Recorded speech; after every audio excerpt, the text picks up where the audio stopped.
and with what particular role to undertake in the process. Number 2, Chair, which officers among the arresting officers traveled with Citizen Albert Ojwang to Nairobi? Number 3, which officers handed him over to the police station for reporting, which you indicate was done by PC Mohammed Yilo Abdullahi? Which officers handed him over? It is important to us. Number 4, Chair, which officers took him to Mbagathi, complete with their PC numbers? And then, Chair, there is something that has been explained, but we need more information. IG, this gentleman dies. It is claimed he is found kicking, and it is attributed to self-inflicted injuries. Of course, now confirmed not. CCTV at Central Police Station, and there are very many of them, appear to be disabled. I'm happy investigations are going on to confirm what records could be available and who could have interfered. But what do you tell those people who say these were not mere coincidences, but clear attempts at cover-up? Lastly, Chair, who is in charge of murder investigations here? Because I see two aspects of investigations going on. One is investigations into the death of this gentleman, which will be a criminal case. And there is also investigations relating to police conduct, because it appears the gentleman died while in custody of the police, and so police could be involved. There are these two aspects. Are they both being conducted by IPOA, or there is an aspect IPOA is dealing with and an aspect the police is dealing with, and if so, to what extent? Chair, I thank you. Safe to say, Chair, that there are questions we would rather direct to entities other than these people. We want everybody who was involved in this death to be apprehended and to face justice in its fullest. Just as also we don't want anybody who might not have been involved to be brought in. So could you be circumspect? And in doing so, I ask my question, why is it that to date people have not been taken to court? Because listening to you, prima facie, there are people who should be in court by now. And I'm saying this, Chair, because unlike the other house where you were for a whole day yesterday, you know the powers of this house over you. Why are you coming before us before you take people to court when from your evidence we can see people who can be presented, even just to be held before the conclusion of investigations, and people who could be interfering with evidences outside there? From the material you give us, why have you not taken people to court? And could you assure us before the end of business today, now that you appear before the House, that oversights you? And IG, you know our powers over you are not like the powers of where you were yesterday. Can you assure this committee before you leave, that by the end of business today there will be action from which Kenyans can see that we are not treating the cases of some Kenyans in a different way from others? I thank you, Chair. So much. IG, I think what Kaluma has raised is very crucial. And just to put it very precisely, is that we have already a list of suspects. I think that's actually to the DCI. What holds you back from having them apprehended, presented to court, and make a plea to court to allow you more time to conclude the investigation, lest they keep interfering with the investigation? Because that is what has happened to the majority of Kenyans before. Maybe you can respond to that one. It's very key. You have already a list of suspects. Why haven't you apprehended them, present them to court, and ask the courts to allow you time to finish investigation? Yeah, they keep having them freely moving around. They may keep interfering with investigation and cover-ups. Let's side, I respond to that one. It's a very straightforward. Thank you very much, Honorable Chair. Like you have said, this is a fairly straightforward matter. It's not rocket science. I have my homicide detectives. The main function is to investigate matters relating to homicide. In this particular matter at hand, Honorable Chair, the Office of the Director of Public Prosecutions issued a directive directing the IPOA to investigate the matter and forward the file to his office for his further police advice. Under the circumstances, Honorable Chair, we may not conduct parallel investigations because already IPOA is investigating this matter. And as you can recall, also there was a High Court ruling giving IPOA the exclusive mandate to investigate matters relating to complaints against police. So that's why even in some of the obvious questions, we were not comfortable answering them. And if we start our own investigations, by now we'll have been very far, Honorable Chair. But let's leave it for IPOA to... Will be coming immediately after you. Then there was the aspect of the documentations as asked by Honorable Kaluma. The documentations are many, and I would request that we be given time to compile all those documentations. Interested with that one, so that we don't miss it out. But I think you had made it a point. Kangara, then we go to Ojwang. Yeah, thank you, Chair. I'll also be Chair, very fast. Chair, just a short follow-up. DCI. The question, Chair, Give him time, yes. it was just on the same point, so there would be no point, Chair, to repeat, to come back. The question of investigation, I believe the DPP did not instruct you not to carry out the investigation. And according to the law, the National Police Service Act and the Constitution, the Constitution gives IPOA the power to initiate on its own or on direction an investigation. But at the same time, it allows even parallel investigation. And I think there are cases you can confirm which have been done on a parallel basis, especially because you have the capacity to investigate homicide. So I think that bit maybe is something that, as far as this committee is concerned, to get to the truth, it's important you use the power you have to investigate the homicide. Thank you, Honorable, for that question. We have cases in point, Honorable Chair. Before I was appointed the DCI, I was the Director, Internal Affairs Unit. And the main mandate of the IAU is to investigate complaints against. And we will investigate cases. I remember I investigated a murder allegedly committed by police officers in Kisii. But when we were at the middle of the investigation, the DPP directed that we forward the file to IPOA to take over the investigations. So that is the kind of parallel investigations we are trying to avoid. And for this particular case, it was very clear, in as much as it is a mandate, the DPP directed IPOA to investigate the matter. Thank you. Thank you. Yeah, two straight questions, Chair. One is that when Eliud Langat reported the matter to DCI, after your investigations, you arrested one Kevin Moinde, and it is Moinde now who mentioned 4 other people.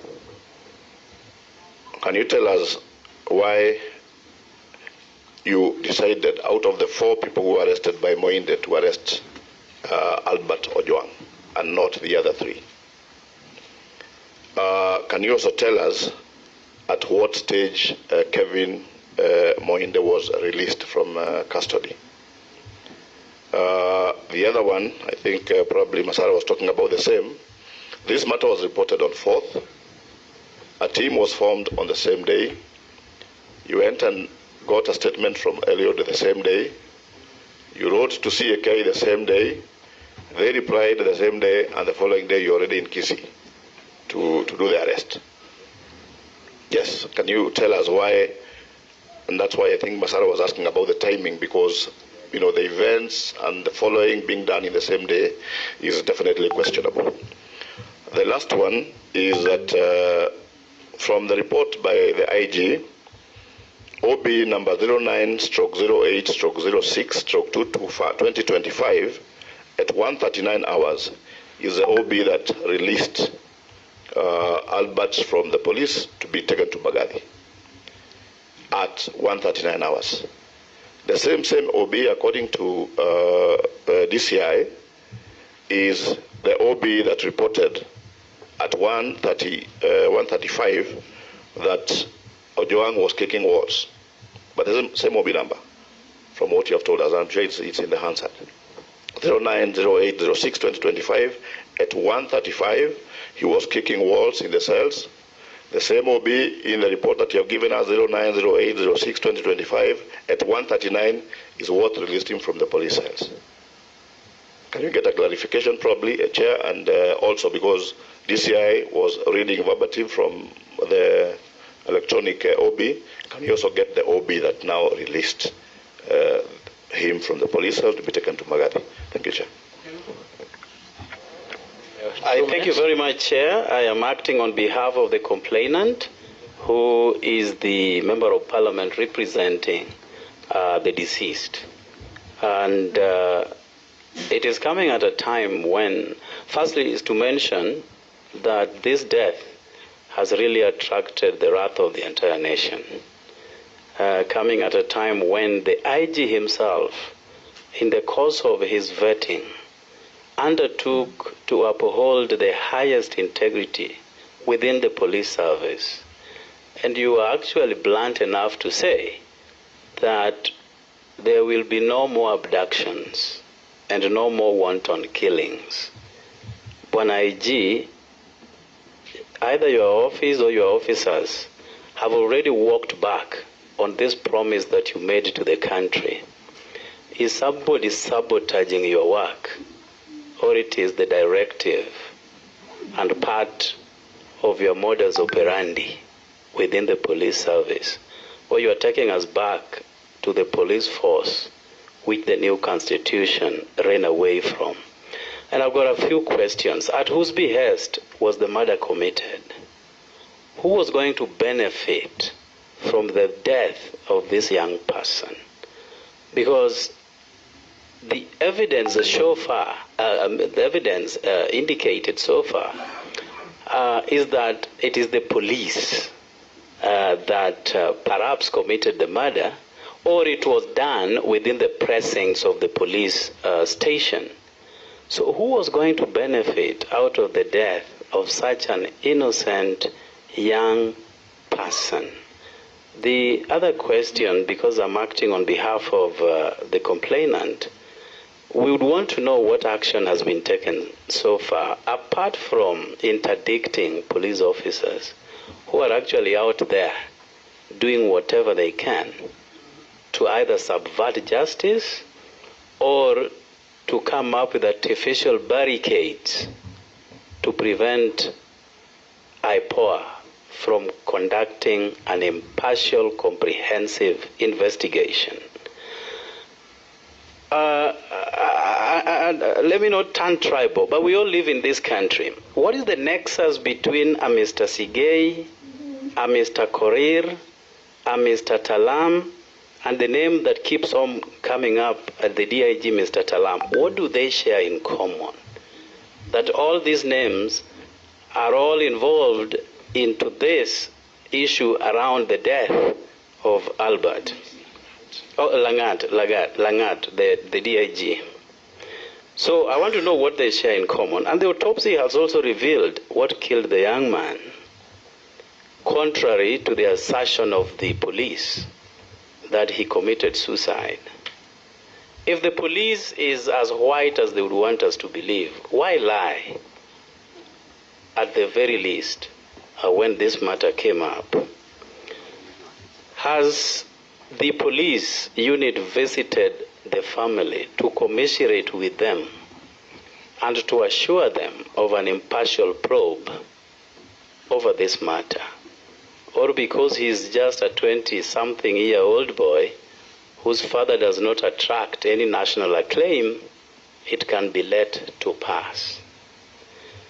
I want to give credit to the police for a very swift investigation they carried out when we lost our colleague.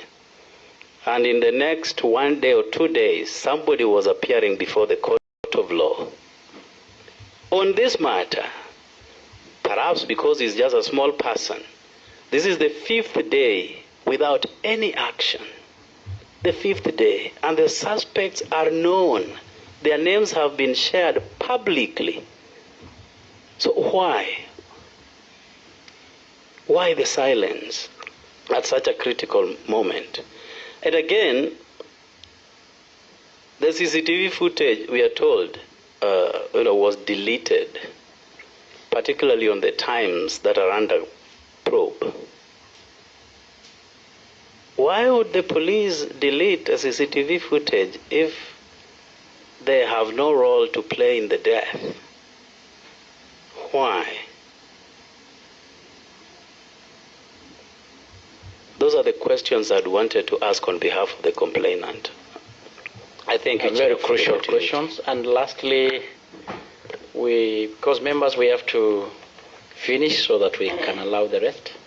I think you did. Chair, the one I asked was just a follow-up to what you raised, Chair. Okay, so what we have Give me just an opportunity to ask one question. Chair, I want to ask the question. Who authorized or gave orders for Ojwang, the late, to be moved from Homa Bay to Nairobi?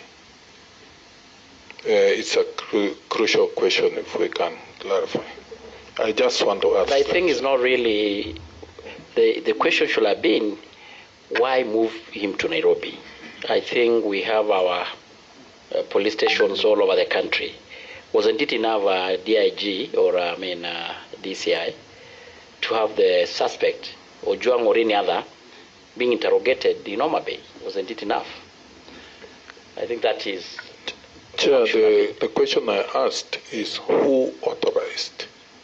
The why is also another question, but the one I've asked, Chair, is who ordered that the suspect, I'm sure because Chair, a question has arisen. I'm asking, yes, because you kind of presume that it must have been the interrogation and the arrest even should have been in Homa Bay, right?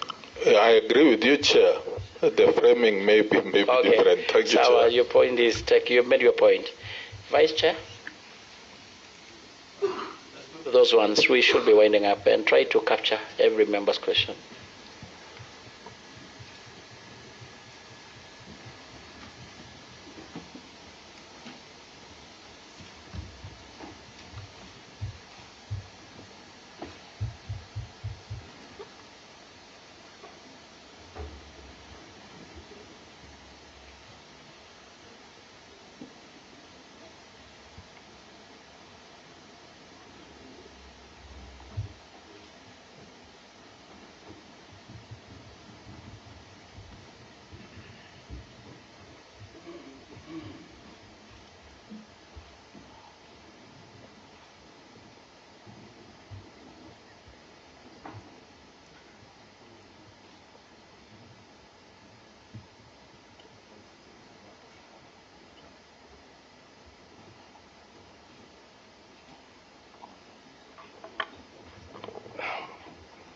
Thank you very much, Honorable Chair.